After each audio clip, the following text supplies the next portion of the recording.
In a bold move that has sparked significant debate, SBS has made it clear that it will not join the growing list of European Union nations, opting to boycott the upcoming Eurovision Song Contest in 2026, even if Israel is allowed to participate.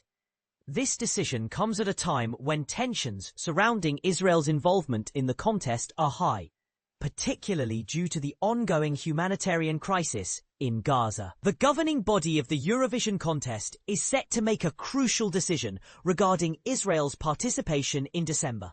However, SBS has already stated its intention to take part in the event, which will be held in Vienna, regardless of the outcome of that decision.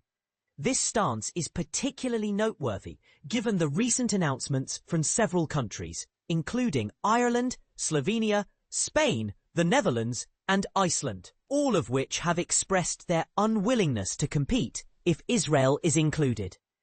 Initially, broadcasters had until Monday to submit their applications for participation, with a 28-day grace period allowing for withdrawals without financial penalties. Yet, in a recent development, the European Broadcasting Union (EBU) announced an extension of this deadline to mid-December. Martin Green, the event's director, emphasized the need for additional flexibility and clarity. As consultations with member broadcasters continue regarding participation in the contest amid geopolitical tensions, the backdrop to this controversy is significant. The EBU previously excluded Russia from the competition shortly after its invasion of Ukraine in 2022, raising questions about the criteria for participation.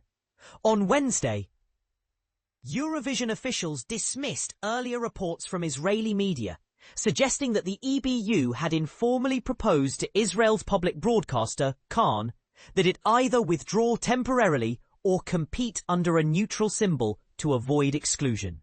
Green clarified that no such proposals had been made, stating, "We understand the concerns and deeply held views around the ongoing conflict in the Middle East.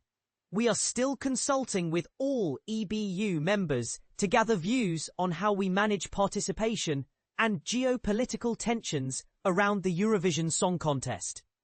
Golan Yokpaz, the chief executive of Cannes, defended Israel's participation, asserting that Eurovision is a cultural celebration rather than a political arena. He pointed to Israel's strong track record in the contest, including multiple top 5 finishes and a win since Cannes' establishment in 2017. However, the Australian Greens and the Australia Palestine Advocacy Network, APAN, have urged SBS to reconsider its position and join the boycott. Senator David Shoebridge, the Greens' foreign affairs spokesperson, argued that the glamour and entertainment of Eurovision should not overshadow the pressing issue of human rights. He stated, "Slovenia, Ireland, the Netherlands and others have said they won't be singing if Eurovision 2026 gives Israel the world stage to whitewash a genocide. And it's time Australia joined their principled call." Shoebridge further criticised Eurovision for what he termed gross double standards, highlighting the contrast between the ban on Russia due to its actions in Ukraine and the acceptance of Israel amid the ongoing humanitarian crisis in Gaza. He concluded, "It's not a competition Australia should be anywhere near." Nasser Mashni, president of APAN, echoed these sentiments, asserting that Israel should be barred from competing in not only Eurovision, but also other major international events like the World Cup and the Olympics. He argued these events should be reserved for countries that adhere to internationally agreed rules and are not committing genocide. If they are allowed to participate, it's the obligation of other countries to boycott.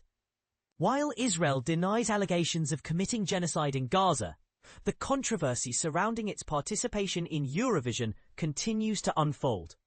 SBS has refrained from confirming whether the EBU has reached out to discuss Israel's involvement, but a spokesperson reiterated the broadcaster's long-standing commitment to the Eurovision Song Contest, stating, "SBS has been broadcasting the Eurovision Song Contest for over 40 years.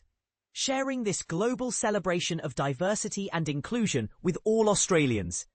SBS intends to continue this tradition with its participation in the 2026 Eurovision Song Contest.